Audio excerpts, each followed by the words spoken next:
ध्येयं सदा परिभवघ्नमभीष्टदोहम् तीर्थास्पदं शिवविरञ्चिनृतं शरण्यम् भृत्यार्तिहं प्राणतपालभवाब्धिपोतम् वन्दे महापुरुषते चरणारविन्दम् वन्दे महापुरुषते चरणारविन्दम् श्रूयतां देवदेवेश स्वामिनारायण प्रभो त्वदीयेनावधानेन कथयिष्ये सुमहाकथः कथयिष्ये सुमहाकथः।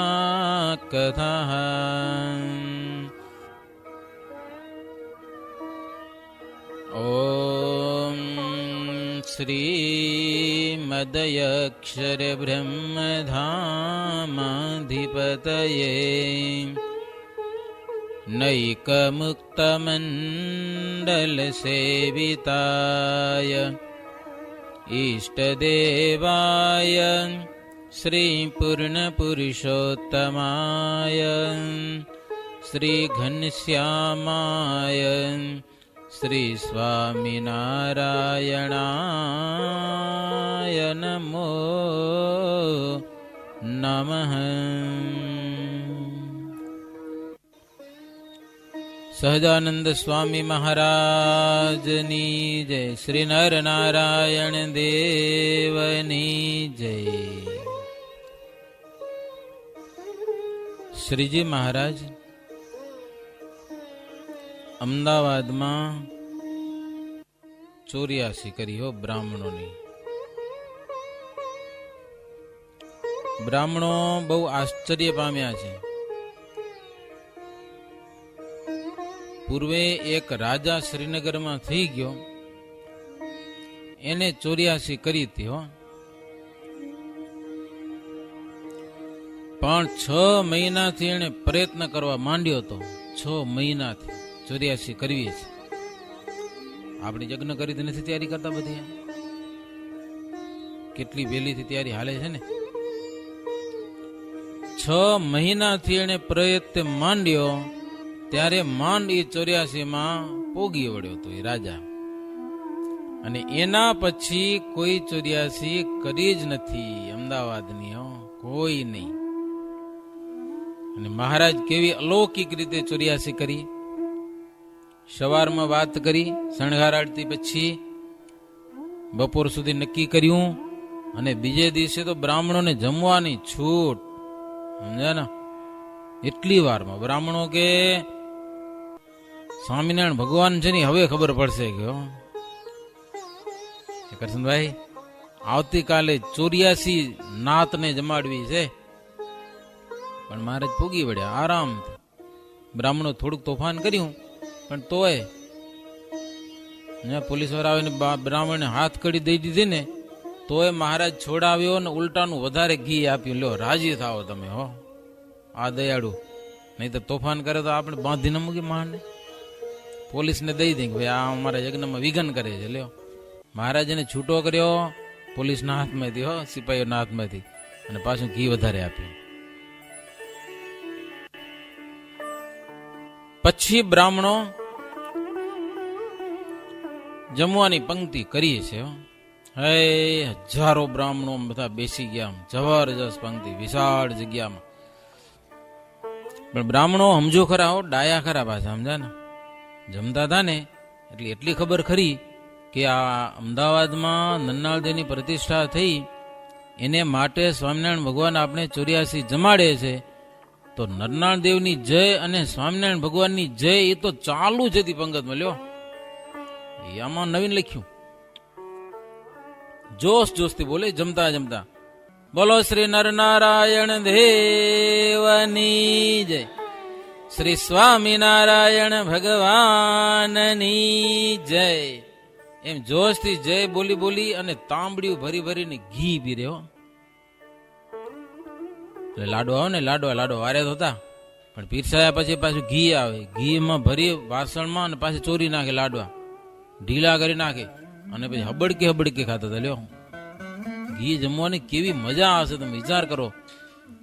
કઠણ ખીચડી નફાવતી હોય તો મેં કઢી નાખી કે છાસ નાખીને પૂંચી કરીને જમતા હોય, ખબર કોક તે ભાયડા લાડવા ઘીમાં ચોરીને નરમ કરી નાખ્યો અને પછી હબડકે પીવે, એમ પાણીની જેમ પીતા જાય ઘી અને લાડવા. અને તાંબડી ભરી ભરીને લાડુમાં ઘી ફેરવતા હતા. દાળ ભાત ને તો કોઈ અડતું જ નહીં કે દાળ ભાત થોડું ખવાય કે લ્યો લાડવા મળ્યા છે તાજા ઘીના, એ સ્વામિનારાયણ જમાડે છે. હવે કંઠ સુધી જમીને બહુ રાજી થયા બ્રાહ્મણો કે હવે અમારી જિંદગીમાં પેલો અવસર કે આવા લાડવા જમવા મળ્યા હોય. અને ભણેલા કેટલાક બ્રાહ્મણો હોય ને, એ સંસ્કૃતના શ્લોક બોલે એવા જોશ થી બધા. આમ મુક્તાનંદ સ્વામી કે દાદા ખાચર બ્રાહ્મણો શ્લોક બોલી બોલીને આખું આકાશ ગજાવી દીધું. આમ ગર્જના થતી હોય શ્લોકની, આમે શ્લોક બોલાતા હોય, પંગતમાં જમાવટ થતી હોય જોરદાર સંસ્કૃતમાં. પાછલી એક ઘડી દિવસ રહ્યો ત્યાં સુધી બ્રાહ્મણો જમ્યા. પછી બ્રાહ્મણોની બાઈઓ હતી એ પણ બધા જમ્યા છે. પછી શ્રીજી મહારાજ કે આનંદ સ્વામીને, જો 84 કરવાની ઈચ્છા હતી, 84 થઈ, હવે અમે જાશું કે આ બધો ઘી ગોળ લોટ વગેરે વધ્યું છે એ આટલું છે ને, હવે તમે એની વ્યવસ્થા કરજો મહારાજ કે. બધો સામાન તમે સંભાળી લ્યો, કામ લાગે એટલે સંતો ને હરિભક્તોને તમે સાથે રાખજો. આની વ્યવસ્થા કરવા માટે બ્રાહ્મણો લાડુ બન્યા આવે છે અને જમ્યા પણ ખૂબ, છતાં મહારાજ કે અડધ લાડુ વધ્યા છે, અડધા લાડુ વધી પડ્યા. હવે એનું શું કરશો વધ્યા લાડુનું? તો મહારાજ કે સંઘવાળા બધા આવ્યા છે એને જમાડો, ગામના માણસોને જમાડો, છતાં વધે તો સંઘવાળા છે ને ભાતામાં દેજો કે ગામ જાતા હોય તો રસ્તામાં ભરી દેજો ફાંટું, જમતા જાય હાલા જાય. ખોખરા અને મેમદાવાદના લોકોને પણ જમાડો લાડવા, અનારથી કોઈ હોય ભિક્ષુ હોય બધાને આપો મહારાજ, લહેર કરાવો બધાને. એટલી વાત કરીને બ્રાહ્મણ બધા જમતા હતા ને, મહારાજને 5 પ્રદક્ષિણા કરી બ્રાહ્મણોને. ઘોડામાંથી બેસી મોટી વિશાળ પંગતમાં 5 પ્રદક્ષિણા કરી અને આનંદ સ્વામીને કીધું, સ્વામી બીજા સંતો ગમે તે રીતે ફરે, તમે વ્યવસ્થા કરજો. ઘણી બધી આનંદ સ્વામી ઉપર જવાબદારી ઘણી હતી. સંતોને કયા કયા દેશમાં મૂકવા એ આજ્ઞા કરે કે સ્વામી તમે આ દેશમાં જાઓ ને આ દેશમાં જાઓ. આવી જવાબદારી આનંદ સ્વામીને મહારાજ સોંપી હતી. નહીતર મહારાજ ડાયરેક્ટ કહી દેત ના હાલે. પણ આનંદ સ્વામીને કે એક સુખ સ્વામી, નિષ્કુળાનંદ સ્વામી અને આધારાનંદ સ્વામી, આ 3 જણાને ગઢપુર મોકલજો. એ ગઢપુર આવે એવી વ્યવસ્થા કરજો. બીજા સંતોને પછી દેશાંતરમાં ફરવા મોકલજો કે આ 3 સંતોની અમારે જરૂર છે. એમ શ્રીજી મહારાજ આનંદ સ્વામીને કહી અને પાર્ષદોની સાથે પ્રભુ ત્યાંથી ચાલી જ નીકળ્યા, ડાયરેક્ટ ખોખરા મેમદાવાદથી સીધા. કાઠીસવારો મહારાજની સાથે ઘણા બધા આવેલા હતા, એ પણ મહારાજની સાથે નીકળ્યા છે. શ્રીજી મહારાજ માણકી ઉપર બેસીને જતા હતા, એની પાછળ દાદા ખાચર હતા, એ આવ્યા હતા ઉત્સવમાં. દાદા ખાચર પાછળ ચાલ્યા જતા હતા. જંગલમાં ઓચિંતાનો ચિત્તો નીકળ્યો, ચિત્તો અને દાદા ખાચરને ઝપટ માર્યો, પણ દાદા ખાચર બચી ગયા. દાદા ખાચર નીકળી ગયા અને એ પાછળ આવ્યો એમ થોડુંક. પછી મહારાજ કે આ તો મોટું વિઘન કહેવાય કે લ્યો મારી નાખે ને માણને. પણ નરનારાયણ દેવે રક્ષા કરી. મહારાજ કે નરનારાયણ દેવે દાદા ખાચરની રક્ષા કરી, આપણું વિઘન ટળ્યું.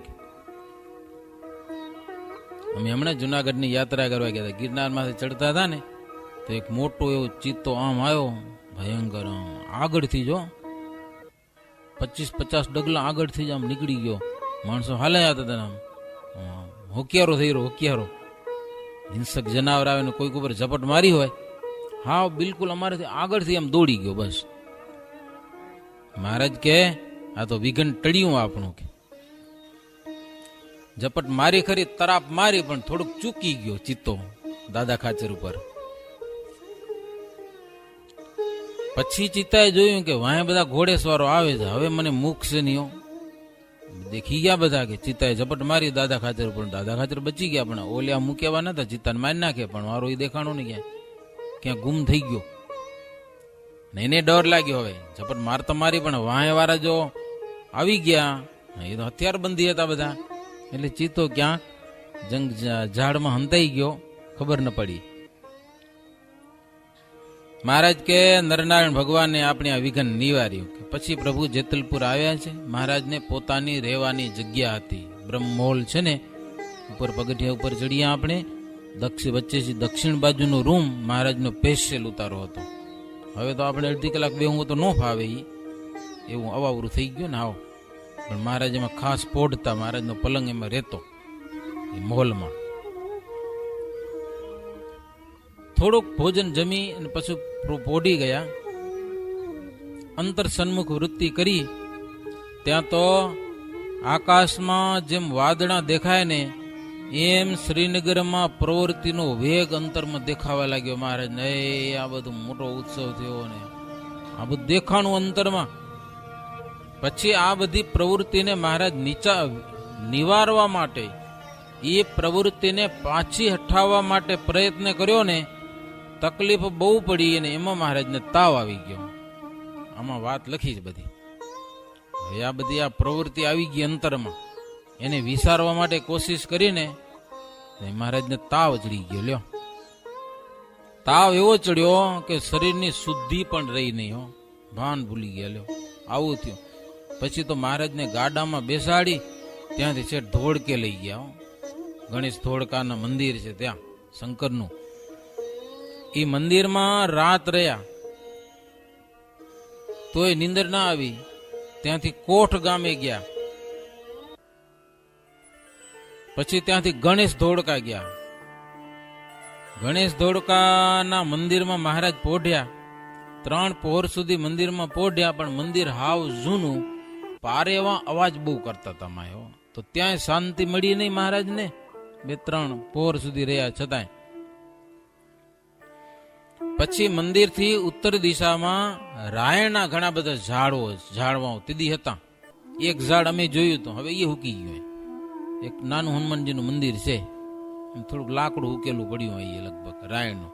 પેલા ઘણી બધી રાયણો હતી. રાયણના વૃક્ષની ઘાટી જે છાયા, એને એના નીચે નિર્ગુણાનંદ સ્વામી અને વૈષ્ણવાનંદ સ્વામી મોદનો આમ તંબુ બાંધી દીધો મહારાજને, અને એમાં શ્રીજી મહારાજ પછી રોકાણા. હે ગામમાંથી ભક્તજનો દહીં અને રોટલા અને ઘી ગોળ આ બધું મનમાન્યું લઈ આવ્યા. બધા પ્રેમથી જમ્યા, પણ મહારાજ જમ્યા નહીં, બીમાર થઈ ગયા હતા. લ્યો, આ પ્રવૃત્તિ લાગીને પ્રતિષ્ઠા અને 84ની જમવાનું ભાવ્યું નહીં. એમ કરતા સૂર્યાસ્ત થયો એટલે ઠંડો પવન વાવા લાગ્યો. એટલે મહારાજને થોડાક સંકલ્પ બધા સમ્યા. હો, શાંતિ થઈ. ત્યાં તો દેવતાએ ભોગ દેખાવા લાગ્યા. લ્યો, આ બધી પ્રવૃત્તિ વિચારીને ત્યાં તો દેવતાના ભોગ દેખાણા. પણ ભગવાનની મૂર્તિ વિના મહારાજ કે અમને ક્યાંય સાર મનાયો જ નહીં, ક્યાંય નહીં. એમ વિચાર્યું એટલે અંતરમાં સુખ સુખ અને સુખ થઈ રહ્યું, શાંતિ મળી. હવે પછી 2 ઘડી રાત્રિ જતા મહારાજ કે હવે શાંતિ થઈ ને હવે ભૂખે લાગી ગયેલો, ખીચડી રાંધો. સમજ્યા? પછી ખીચડી રંધાવી અને શ્રીજી મહારાજ જમ્યા. જમીને પછી રાતના, જો દિવસના તો તાપ લાગે ને, રાત્રે જ શ્રીજી મહારાજ ગાડીમાં બેસી અને આખી રાત ચાલી અને બડોલ ગામ આવ્યા. ત્યાંથી પહોર દિવસ ચડતા રોજકા પ્રભુ પધાર્યા છે. રોજકામાં નાઈ ધોઈને રસોઈ થઈને બધા જમ્યા ત્યાં કને. ત્યાંથી જિંજર ગામ આવ્યા. જિંજર કોનું ગામ? ખોડાભાઈનું. ખોડાભાઈએ રસોઈ કરાવી, મહારાજને એને જમાડ્યા. આગલા જન્મમાં જે સેવકરામ સાધુ હતા, મહારાજની સેવા નહોતી થઈ તો ગરીબાઈ આવી ગઈ બહુ. ગોપાળાનંદ સ્વામી એની રસોઈ લઈ લગભગ તલવારે વેચાવી. એમાંથી થોડાક રૂપિયા મળ્યા હશે, એમાંથી સીધું લઈ ભગવાનને જમાડીને સંતો જમ્યા. સંકલ્પ કર્યા કે ખોડાભાઈનો કાંઈક વ્યવહાર સુધરે અને થોડાક સુખી થયા. ને આજે મહારાજને ખોડાભાઈ જમાડ્યા છે ત્યાં. પછી સરોવરની પાળે પીપરના વૃક્ષ નીચે ભક્તજનો ત્યાં પલંગ લઈ આવ્યા અને મહારાજ બપોરના સમયે 4 ઘડી ત્યાં આરામ કર્યો. ક્યાં? ગામ બારે, તળાવ કિનારે, ઝાડના વૃક્ષ નીચે, પીપળા નીચે. મહારાજને થાક લાગ્યો હતો ને એટલે આધારાનંદ સ્વામી અને પ્રજ્ઞાનંદ સ્વામી, આ 2 નાના સંતો હતા, મહારાજના ચરણ ચંપી કરતા હતા. એમાં લખ્યું બધું ઓરિજિનલ, સમજા ને, બધું જે બીના બની છે એ બધામાં લખતા જાય. પછી એમ કરતા સંધ્યા વખત થયો, ઓલા પગ ચાંપતા હતા ને એને પણ શ્રીજી મહારાજ ચરણ ચંપી કેમ કરવી એ શીખવાડતા હતા. લ્યો, સાધુને કેમ પગ દબાવાય, ચરણ ચંપી કરવાનું એ શીખવાડતા હતા. પછી સાંજનો સમય થયો, સંધ્યા સમય, એટલે પ્રભુ ગાડીમાં બેસી, મોટા કરીમ હરિભગત હતા એ ગાડું હાંકતા હતા. શ્રીજી મહારાજની મરજી પ્રમાણે ગાડું ચલાવતા હતા. એમ ચાલતા ચાલતા ભીમનાથ ગયા, ત્યાંથી પોલારપુર કુંડળ થઈ અને મહારાજ કારિયાણી આવ્યા. ત્યાં આખો દિવસ રહ્યા ને જમ્યા ને આરામ કર્યો થોડીક વાર. ત્યાંથી પ્રભુ ઝિંઝાવદર થઈ, ઉગામેડી થઈ અને મહારાજ ગઢપુર આવ્યા છે. ગઢપુરના ભક્તજનો શ્રીહરિના દર્શન કરીને ખૂબ સુખી થયા. મહારાજ ગઢપુર છોડીને બીજે ગામ જાય એટલે ત્યાંના ભક્તજનોને વિયોગ થતો. મહારાજ આવે ને ત્યારે સંતોષ થાય અને આનંદ થાય. પછી તો મહારાજ ત્યાં રહ્યા ગઢપુરમાં. એ ગામે ગામથી દેશ દેશથી હરિભક્તો આવે. મહારાજને માટે અને સંતોને માટે રસોઈઓ થાય. જેવા જેવા ભાવ મહારાજ પંગતમાં પીરસે, સંતોને જમાડે, પોતે જમે, એમ કરતા હતા. એમ કરતા કરતા રામનવમીનો ઉત્સવ શ્રીજી મહારાજ ત્યાં કને ઉજવ્યો ગઢપુરમાં. પછી પૂર્ણાનંદ સ્વામી અને કૃપાનંદ સ્વામી અને મહારાજ કે તમે વાળક દેશમાં ફરવા જાઓ. એટલે 2 સંતો પોતાનું મંડળ લઈ અને વાળક દેશમાં ફરવા ગયેલા છે. પણ એ દરમિયાન શું બન્યું? મુક્તાનંદ સ્વામી કે દીવ બંદરમાં એક ઠગ પહોંચી ગયો. ત્યાં સરસ સરસ કથા લખી છે. ત્યાંના હરિભક્તોને કીધું કે જો હું નરનો અવતાર છું, નર અને નારાયણ છે ને એમાં હું નરનો અવતાર. હરિભક્તોને કે હરિભક્તો વાત સાચી માની લીધી. સારા એક મકાનમાં એને ઉતારો આપ્યો. દરરોજ થાળ બનાવીને જમાડતા ભક્તજનો. 15 દિવસ સુધી મોજ કરી લ્યો, ઠગે લહેર કરી. ત્યાં આગળ દીવ બંદરમાં જે કોઈ ભેગધારી જુદા જુદા પંથના છે એ બધા હતા. આ ફાવી ગયો ત્યાં કને. મુક્તાનંદ સ્વામી કહે છે, હે ઉત્તમ રાજન, હે દીવ બંદર એટલે નાવમાં બેઠા વિના ત્યાં જવાય નહીં. આખું એક બેટ આવ્યું. અમે નથી ગયા હજી. ઓલ ભારતમાં 4-5 વખત ફર્યા પણ દીવ બંદર જોયું નથી. ગોવા જઈ આવ્યા 2-3 વખત પણ દીવ બંદર નથી જોયું. અને ફિરંગીનું ત્યાં રાજ છે. ફિરંગીનું દીવ બંદર. ફિરંગી લોકોની રજા વિના ત્યાં કને જવાય અવાય નહીં. પૂરમાં વેપારી થઈને ઠગ ગયેલો. હું વેપારી છું ને વેપાર ધંધા માટે જાઉં છું એવી રીતે પરમિટ લઈ અને હારો ત્યાં કને પહોંચી ગયેલો. અને ત્યાં સત્સંગના સંતો પણ બહુ જતા નહીં, કારણ કે અલગ દેશ થઈ ગયો થોડોક, એટલે સંતો ત્યાં કને કોઈ પહોંચેલા નહીં. એટલે ત્યાંના હરિભક્તો આ ઠગને ઓળખી શક્યા નહીં કે આ ઠગ છે એમ ખબર ન પડી. સમજાના એ જે બોલ્યો એ બધું સાચું માની લીધું. ઠગ કહે અમે નારાયણના ભાઈ છીએ. લ્યો, એવી આ ગપ ગોળા કેવા હલાવે ખબર છે તમને? નારાયણ ભગવાન એના અમે સગા ભાઈ, અને એમની આજ્ઞાથી તમારે ઘરે આવ્યા છીએ. પાછું મોટા મોટા સંત અને હરિભક્તોના નામ આવડ્યો, એ મુક્તાનંદ સ્વામી ને નિત્યાનંદ સ્વામી, એની વાતું આવડે. પાછી પર્વતભાઈ ને દાદા ખાચર એની વાતું કરે લખ્યુંમાં. એને નામ આવડતા હતા, અને સંતના વર્તમાનની વાતો પણ શીખી લીધી હતી એને. ઠગવું હોય તો બધું કરવું પડે, સમજા? સંતોના ધર્મ શું છે એ એને ખબર હતી. સાંખ્ય યોગીના વર્તમાન પણ જાણતો હતો મારો, એવો પાકો બધું જાણતો હતો. અને હરિભક્તોને કે સાંખ્ય યોગી બાઈઓ અમારી સેવા કરે છે, અને અમારા સંતના મુખની વાત પણ સાંભળતી નથી. સાધુની વાતો બાઈઓ ન સાંભળે, એવા એના વર્તમાન આક્રમ હોય છે. એટલે શ્રીજી મહારાજે સંતને બાઈઓથી જુદા રાખ્યા છે, એમ હરિભગતની આગળ વાતો કરે. કારણ કે સંતને ધન અને નારીનું મોટું બંધન છે. એવી બનાવટી વાતો કરી ત્યાં આગળ જઈને હરિભગતને બહુ વિશ્વાસ આવી ગયો. આવી વાતો સત્સંગની વાતો કરે એટલે આવી જ જાય. હો, ભલારે ને આવી જાય. અહીંયા કને આવીને કોઈક વાતો કરે ને એવી, એમ થઈ જાય આવા સાધુ તો કોઈ છે નહીં, માય ગમે તેમ હોય જોરદાર. ઘણા વર્ષો પહેલા એક સાધુ આવ્યા ત્યાં એવી વાતો કરીને હરિભક્ત એમ થાય ઓહો, પછી વર્ષો સુધી જેલ ભોગવી હતી. ક્યાંકથી ઘણી આવ્યા છે. નામ નિશાન આપણે કોઈ દેતા નથી, પણ ખબર ન પડે. વાતું સત્સંગની મહિમાની એવી જોરદાર વાતો કરે, આપણે ખબર ન પડે. આમ જ કથા આવી ગઈ. સરળ ચિત્તવાળા સંતો અને હરિભક્તો એને કપટી છેતરી જશે. કારણ કે આના બીજાના સરળ ચિત્ત હોય. જો સાવધાન નહીં રહે તો સરળ ચિત્તવાળાને વિઘન થશે મોક્ષમાં. કારણ કે એ ફસાઈ જાય ક્યાંક એવા ખોટામાં જો લેવાઈ ગયા તો વાત પૂરી થઈ ગઈ. આનો ગુનો નથી ભલે, પણ ઓલે આમ લેવાઈ ગયો હતી, વાત પૂરી થઈ ગઈ. પછી શું થયું? દીવબંદરના હરિભક્તો તો મની પડ્યા ઓલા ને, આમ સારા સારા ભોજનો જમાડે ને, અને ઓલે વાળી સત્સંગની વાતું કરે ને, મહિમાની વાતું કરે ને, જમાવટ થઈ ગઈ જોરદાર.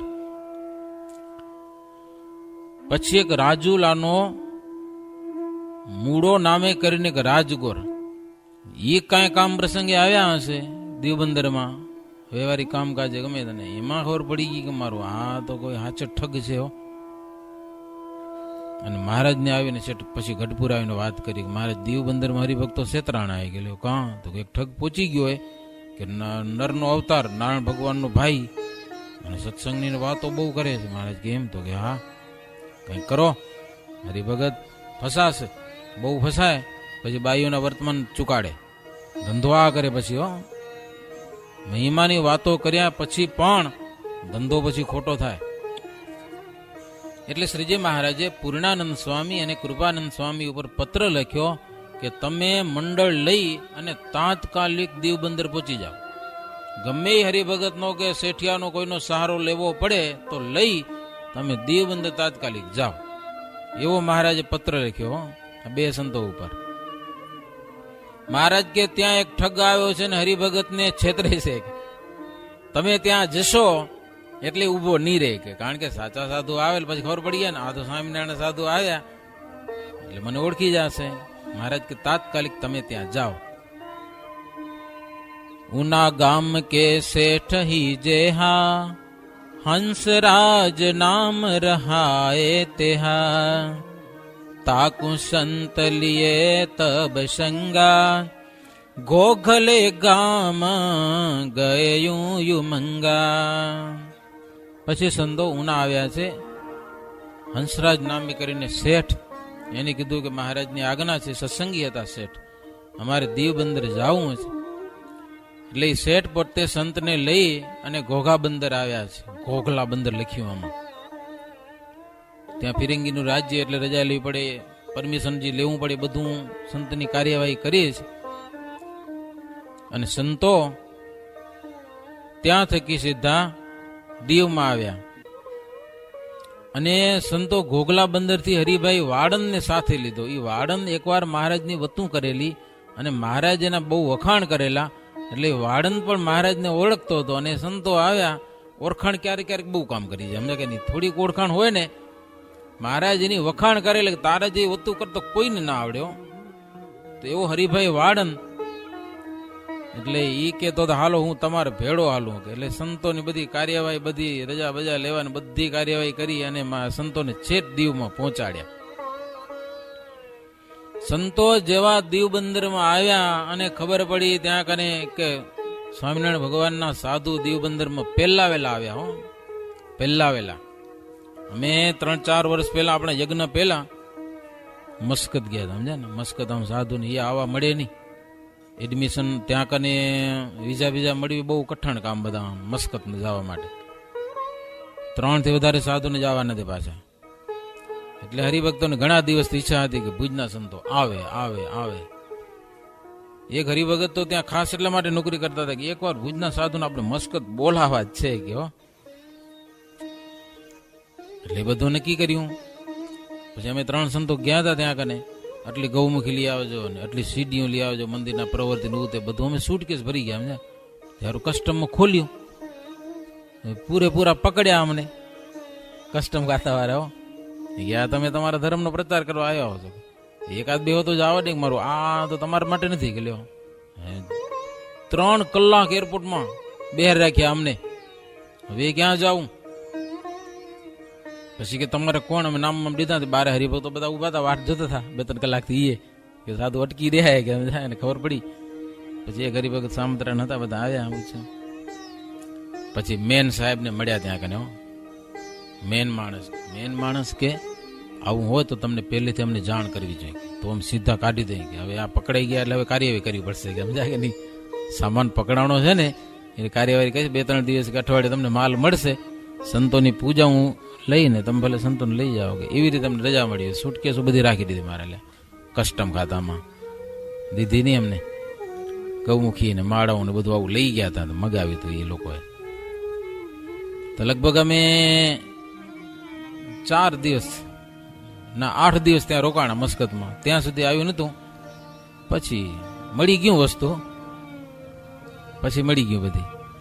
અમે એરપોર્ટમાંથી બહાર નીકળ્યા તઈ એક હરિભગત કે સ્વામી 40 વર્ષથી મને સંકલ્પ છે કે સંતો આવે, ભુજના સંતો આવે. આજે તમે આવ્યા, સંતોષ થયો. અહીંયા આ ભૂમિમાં તમારા દર્શન થયા, બહુ મજા આવી. ખૂબ આનંદ થયો હરિભગતને.